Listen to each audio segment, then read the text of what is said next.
My best friend demanded I pay her rent, snapping, "You make more money than me, so it's only fair you help out." When I refused, she trashed my apartment in a tantrum, screaming, "You owe me for being there for you." Her smug look faded when the landlord announced, "Actually, you're paying for every dollar in damages, and you're being evicted." Sarah and I became friends during our freshman year at the University of Chicago. We were both new to the city, eager to explore, and quickly bonded over our shared interests. Late-night study sessions at the library, weekend adventures around Hyde Park, and countless conversations about our dreams and aspirations solidified our friendship. We often talked about moving to New York City after graduation to chase our ambitions together. After graduating, we made that dream a reality. We found a cozy two-bedroom apartment in Brooklyn's Park Slope neighborhood. The brownstone-lined streets and proximity to Prospect Park made it an ideal spot for two young professionals. I secured a position as a financial analyst at a reputable firm in Manhattan, while Sarah pursued her passion for art, working at a local gallery. Our incomes were different. My corporate job offered a substantial salary, whereas Sarah's position was more modest. Despite this, we agreed to split the rent and utilities equally, believing it was fair and manageable. The first few months were harmonious. We decorated our apartment with finds from local thrift stores, hosted dinner parties, and supported each other's endeavors. However, as time passed, Sarah began expressing dissatisfaction with our financial arrangement. One evening, after returning from a particularly grueling day at work, Sarah confronted me in the living room. "You know," she began, her tone sharp, "you make significantly more than I do. It's only fair that you contribute more to the rent." Taken aback, I replied, "Sarah, we agreed to split everything equally. That was our arrangement from the start." "But circumstances have changed," she insisted. "I'm barely making ends meet while you're living comfortably." I sympathized with her situation but reminded her of our initial agreement. I offered to help her budget or even assist in finding higher-paying opportunities, but she dismissed my suggestions. Tensions grew. Sarah's resentment became palpable. She'd leave passive-aggressive notes about utility usage, criticize my spending habits, and often give me the silent treatment. Our once vibrant apartment felt cold and unwelcoming. One evening, I returned home to find the apartment in disarray. Furniture was overturned, picture frames shattered, and my personal belongings strewn across the floor. Amidst the chaos stood Sarah, her face flushed with anger. "You owe me for being there for you all these years," she screamed. "It's time you pay your dues." Shocked and hurt, I responded, "Sarah, destroying our home isn't the answer. We need to talk this out." But she was beyond reasoning. She stormed out, leaving me to survey the damage. The next morning, our landlord, Mr. Thompson, knocked on the door. He had received noise complaints from neighbors and wanted an explanation. Upon seeing the state of the apartment, his expression hardened. "This is unacceptable," he stated firmly. "Who's responsible for this?" I hesitated but knew honesty was the best approach. "Sarah had an outburst last night. She caused all this damage." Just then, Sarah returned, her demeanor smug. "Don't worry," she said nonchalantly. "I'll move out. But you," she pointed at me, "should cover the damages. After all, you can afford it."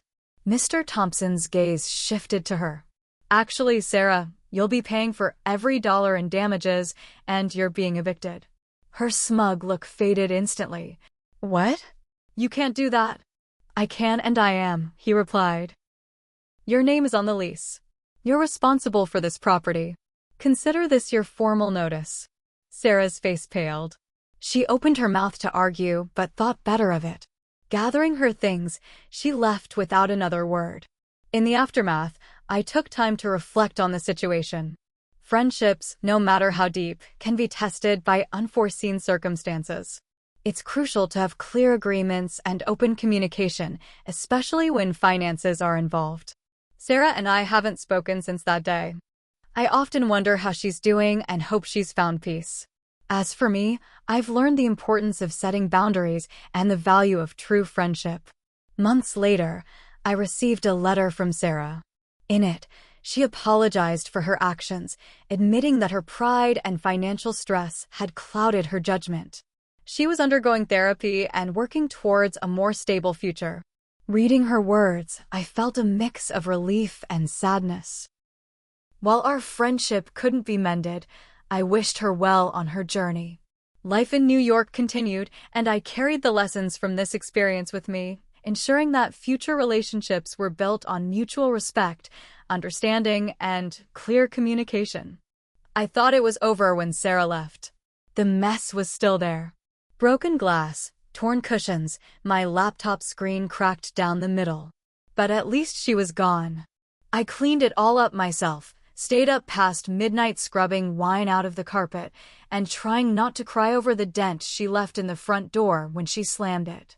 The apartment felt empty, but not peaceful. Just weird. Quiet in a way that made you feel like something was waiting to happen. A week later, I started getting strange calls. Unknown numbers. No one on the line. Or heavy breathing.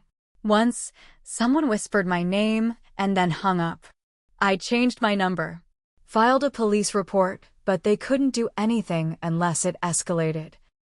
Then I noticed someone had been inside the building lobby. A few packages I'd ordered were ripped open, and one had a note inside. Just a torn piece of paper that read, "You got what you wanted. Now deal with it." I didn't sleep that night. I tried to convince myself it wasn't Sarah. Maybe someone else in the building. Maybe just a freak thing.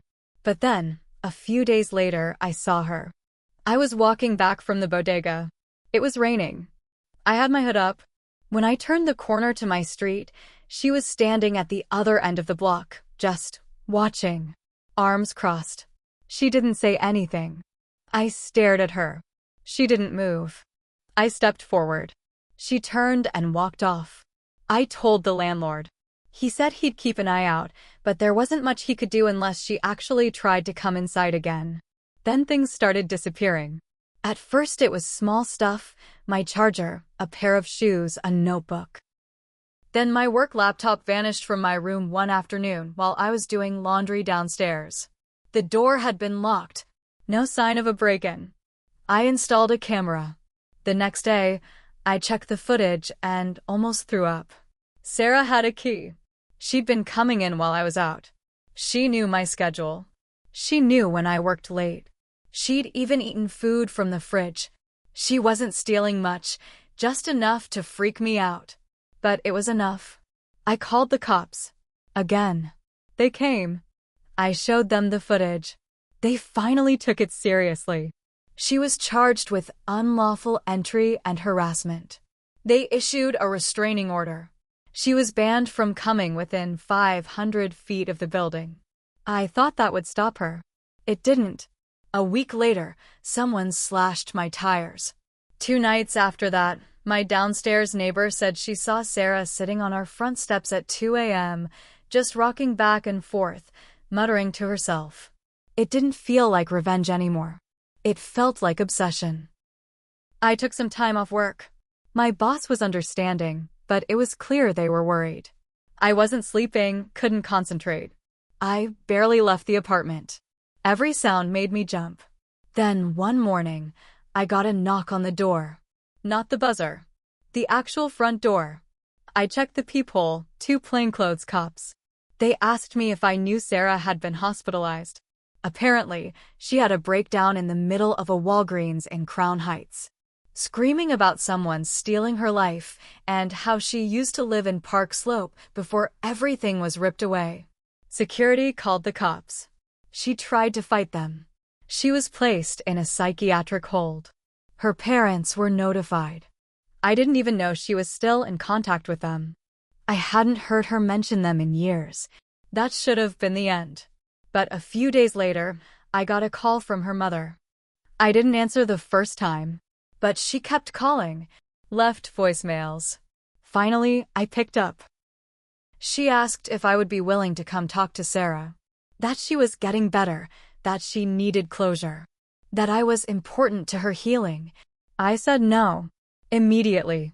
Then she said something that made my stomach twist. She says she has something of yours. Something important. I had no idea what that meant. But the way she said it made me feel like I needed to find out. Next day, I found something shoved under my apartment door. A tiny USB drive. No note. I plugged it into my old laptop. There were photos. Dozens of them. Of me. At home. At work. At the gym. Grocery shopping. Sleeping. She'd been watching me for months. Maybe longer. That's when I called a lawyer. This wasn't just about damage or rent anymore. It was about something deeper. Something darker. Something I wasn't sure how to deal with. The lawyer I hired was a woman named Dana. Mid-40s, sharp eyes, didn't waste words. She listened quietly as I explained everything. Sarah, the rent argument, the trashing of the apartment, the stalking, the USB drive. When I was done, she asked just one thing. Do you know if she still has access to any of your accounts? I froze. I hadn't even thought of that. Sarah had known all my passwords. We used to share my Netflix, Hulu, even my Amazon Prime. Years of trust. And I hadn't changed a single one. That night, I locked myself out of my bank account. Then I found an email from a loan company I didn't recognize. A personal loan, $15,000, taken out in my name. 2 weeks earlier. I called the bank. They froze everything. I filed a fraud report. The process was slow, frustrating, terrifying. Dana connected me to someone who could help with identity theft. The cops said they'd add it to the ongoing case, but warned that getting hard proof it was Sarah would be tough unless she left fingerprints, emails, or someone caught her trying to use my info. I started sleeping with the lights on. I didn't want to go back to my apartment. I stayed with a friend across town for a few nights. When I finally came back, something felt off. The door looked closed, but not quite shut. Inside, everything looked normal. But my bedroom window was open, wide open, and on my bed was one of those old Polaroid pictures. I hadn't seen one in years. It was a photo of me, not recent, from college. Me and Sarah, laughing on the steps of our old dorm. Written on the back in red ink, we were supposed to be forever. I didn't cry. I didn't scream. I just stood there, trying to stay calm. Dana said she'd seen cases like this spiral into worse things. Emotional breakdowns turning into fixations. Obsession crossing into violence. I didn't want to believe that's what Sarah had become, but I couldn't deny it anymore. A few days later, I got an email from an anonymous burner account. Subject line: You owe me. The email body was blank, but there was an attachment. A voice memo. It was Sarah. She was crying, but the tone was off, almost like she was acting. You said we'd stick together. You said I mattered. But you lied. You lied and left me behind. So now I'm going to make sure you understand what it feels like. Every day. Until you get it. Dana handed the audio over to police. They escalated the case, but still no arrest. The hospital had released Sarah, claiming she was stable.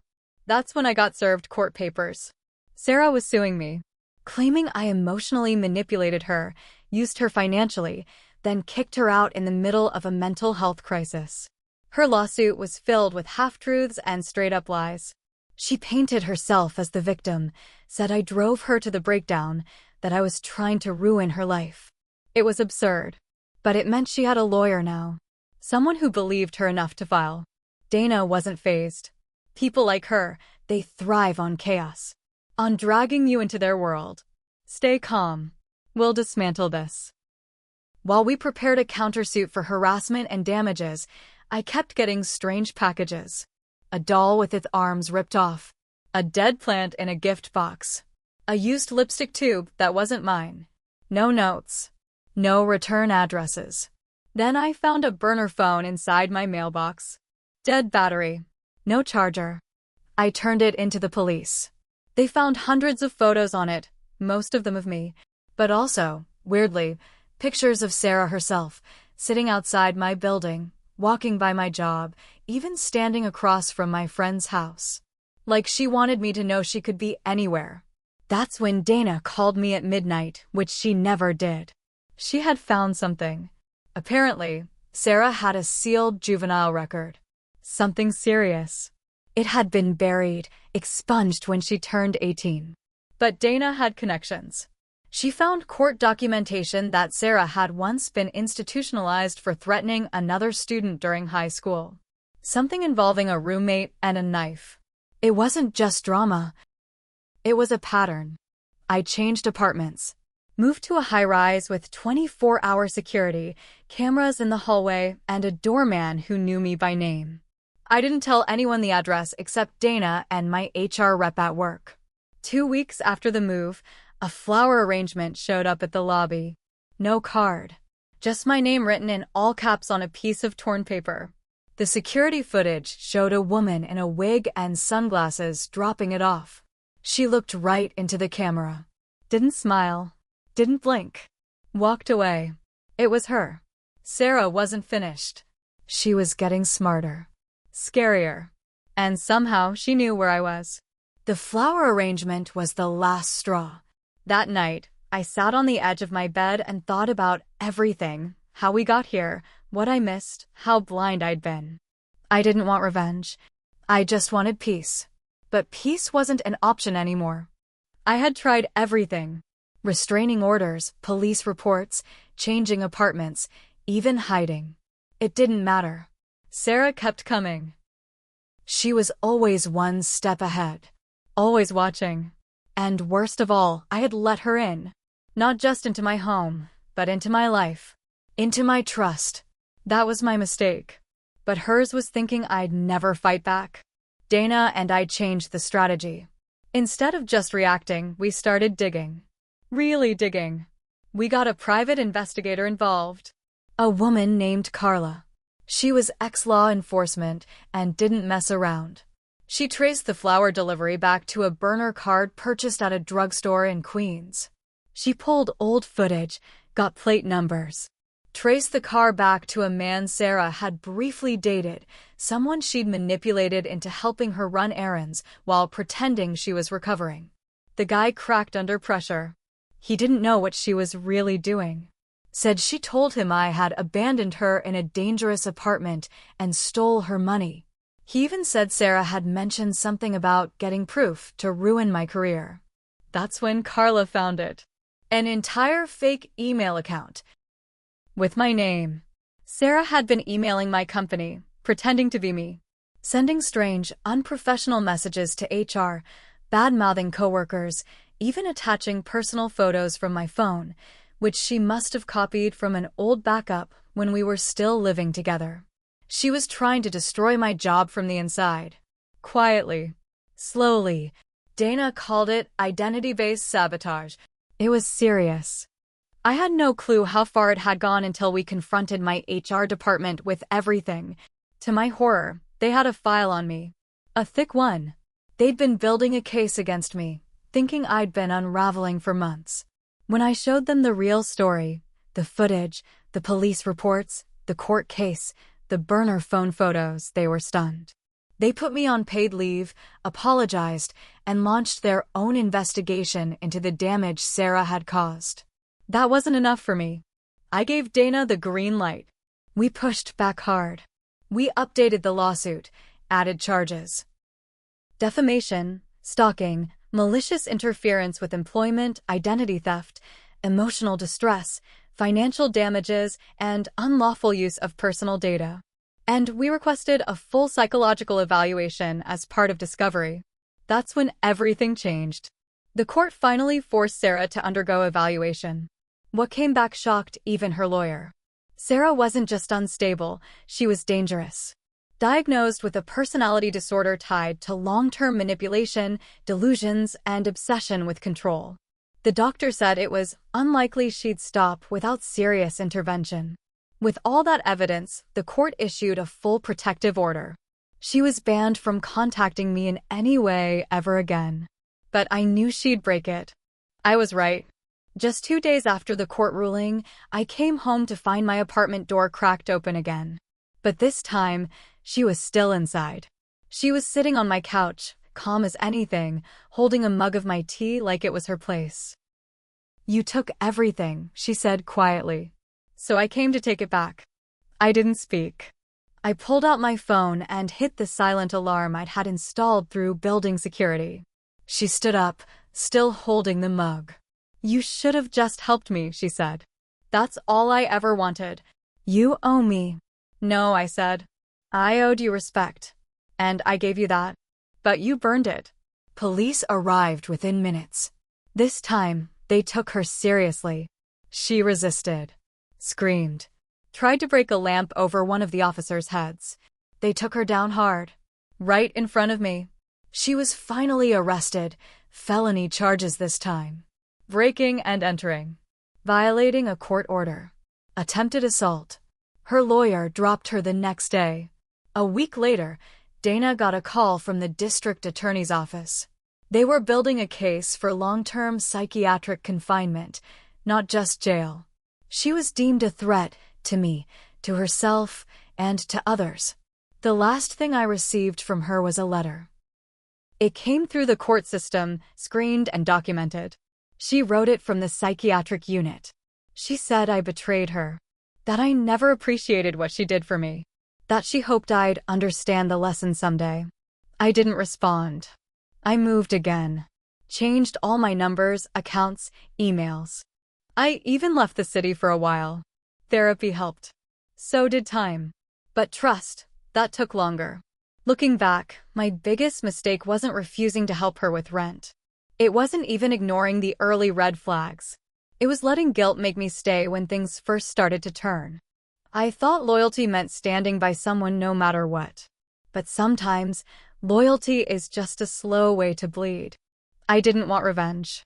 But I got justice. And in the end, that was enough.